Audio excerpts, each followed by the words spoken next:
In 1906, unexpectedly, a ship dropped anchor off the coast of a small Philippine island, and 370 people without tickets disembarked. Most of them had not chosen to be there.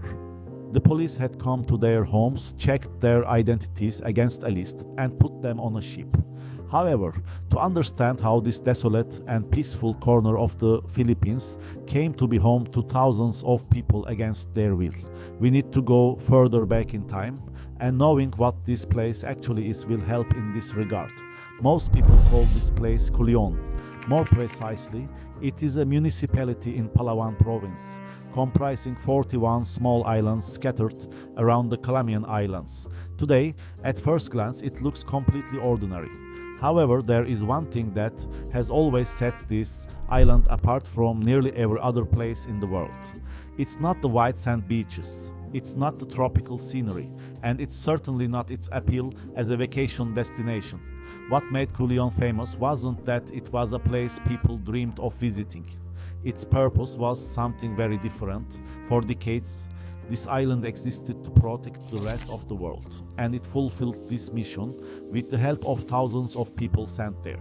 I discovered this island while exploring Google Earth, so I started searching for the island's name in various sources. The number of sources kept growing. Clearly something had happened there. Historians had researched it and documented it as thoroughly as they could. Actually, I was looking for something completely different, like a forgotten trade route passing through the Culion Islands. But Culion Island caught my attention. To understand why this happened, we must go back to a disease that has terrified people for thousands of years: leprosy. Leprosy doesn't kill you quickly. In fact, that's one of the reasons it's so feared. It progresses slowly, damaging the skin and nerves over years, sometimes decades, leaving visible changes that people in the past simply could not understand. And when people do not understand a disease, they do not turn to medicine. They prefer to distance themselves. Culion was not the only place built on this instinct. Norway operated leprosy hospitals throughout the 19th century. In the United States, there was the Carville Leprosy Hospital in Louisiana, which remained open for much of the 20th century. For a long time, isolation was the only tool available to everyone. Yet nothing could compare to the scale of the facility the Philippines eventually built on this single island. In the Philippines, long before the Spanish arrived on the islands, leprosy had already been present for centuries. However, when the Americans took control of the islands in 1898, they decided that a permanent solution to this problem was needed, and their solution was radical: to select an island and send all the country's leprosy patients there. Not temporarily, indefinitely, the problem was solved, at least on paper. For reasons I didn't understand at first, the authorities chose Culion. But I later realized that Culion wasn't chosen because it was beautiful or sideable. After all, it would be absurd to look for beauty as a criterion when selecting an island for patients. It was chosen because this island was once used by Spanish colonizers to exile criminals and rebels. In other words, it had a history of hosting similar situations. To put it another way, in the collective memory, this was already a place for the people the mainland wanted to forget. That's the opening scene. Police and health inspectors had the legal authority to round up anyone diagnosed with the disease and transport them to Culion, by force if necessary. Your door is knocked on, and within a few days you find yourself on a ship. You leave your home, your family, your entire life behind. Not because you committed a crime, simply because of a diagnosis. The first years were brutal by almost any measure. Of the earliest patients sent to Culion, roughly 60% died within 4 years, worn down by the disease itself, by malnutrition, by illnesses like beriberi and influenza sweeping through crowded, half-built barracks. This wasn't a soft landing into a new life. For most people, it was closer to a slow-motion sentence. Culion didn't stay a prison for long though. It turned into a town, By 1935, nearly 7,000 people were living there, making it the largest organized leper colony on the planet, bigger than any similar place in Europe or the United States. And the people who were sent there didn't just sit and wait. They built an actual functioning society. There were schools, there was a police force, made up entirely of patients. There was a concrete theater. People farmed, fished, and ran their own businesses, including an ice, fish, and electric company that residents financed themselves. It was also, strangely, an international one. Patients arrived not just from across the Philippines but from China, Japan, Spain, and the United States. Even Chamorro communities from Guam all funneled into the same colony. And underneath the town's daily life ran a harder policy. Children born on Culion to parents with leprosy were considered healthy at birth. So officials separated them early, sending them to a facility in Manila to be adopted or fostered out. Each one issued a certificate reading simply non-leper. A community built out of exile was quietly producing a smaller exile of its own inside it. The strangest detail in this whole story might be this: Culion printed its own money. Officials were so afraid, without any real scientific basis, that leprosy could somehow spread through paper currency, that they created special coins and banknotes that only existed on the island, money that was worthless anywhere else on Earth.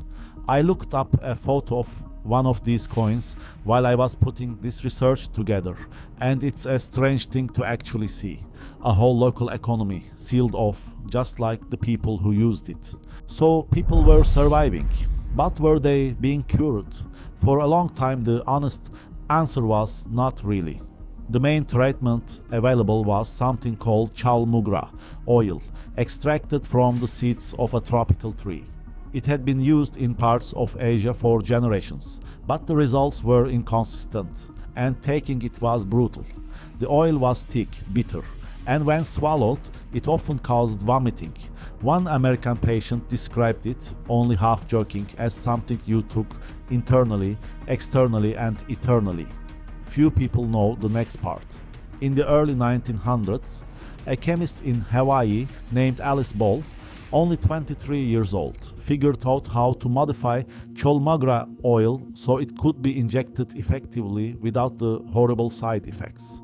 It became known as the Ball method, and for about 2 decades, it was the best treatment leprosy patients anywhere in the world had access to. Ball died before she ever saw her discovery recognized. For years, credit went to an older colleague instead, a sad footnote inside a much bigger story. So for the first half of the 20th century, this was survival, not a cure. Real transformation didn't come until the 1940s with the discovery of a drug called Dapsona, and later in the 1980s, a combination of 3 drugs used together, known as multi-drug therapy. For the first time in human history, leprosy stopped being a life sentence. It became something you could actually treat and eventually walk away from. And Culion, the island that had existed for one purpose only. Isolation slowly stopped needing that purpose at all. In 2006, the World Health Organization made it official: Culion was declared free of leprosy. 100 years after that first ship of 370 people arrived, the disease that defined the island for generations was gone. What happened afterwards says more about the place than the disease ever did. The descendants of those original patients still live there. Some of them run small museums now, telling the story themselves, in their own words, rather than letting it stay buried in old medical records. They didn't erase what happened. They didn't hide the old hospital, or the church, or the graves. They just placed the past right next to the present and kept living. The hospital that still operates on Culion today is led by a doctor whose own grandfather was one of those original patients.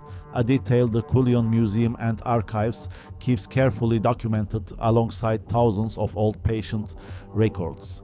The same records that once decided who could live and who couldn't. I have to admit something. When I first opened Google Earth and traced the borders of Culion against the rest of the Calamian Islands, I was expecting a bleak story with no real ending, the kind where you closed the book and set it aside. Instead, I found a place that had transformed exile into a real community, a place with its own currency, its own police force, its own theater, and its own unique resilience. Culion wasn't just a place where a disease was exiled. It was a place where people, torn away from everyone they knew, nevertheless decided to quietly continue building a life. And if you visit Culion today or explore it on Google Earth, you will see tranquil harbors, a striking red church perched on a hilltop, and colorful reefs just offshore. There's almost no clue as to what this island once harbored. Almost nothing, except for the people who are still willing to tell you about it. If these kinds of stories, the ones that have always been there but have somehow been forgotten or overlooked, are the kind of things you'd like to see more of, please support me by subscribing and liking the video. That's how I know there are people listening and that we can share things with one another, and that's what keeps me motivated. And if there's a place you think deserves to be covered in the same way, feel free to share it in the comments.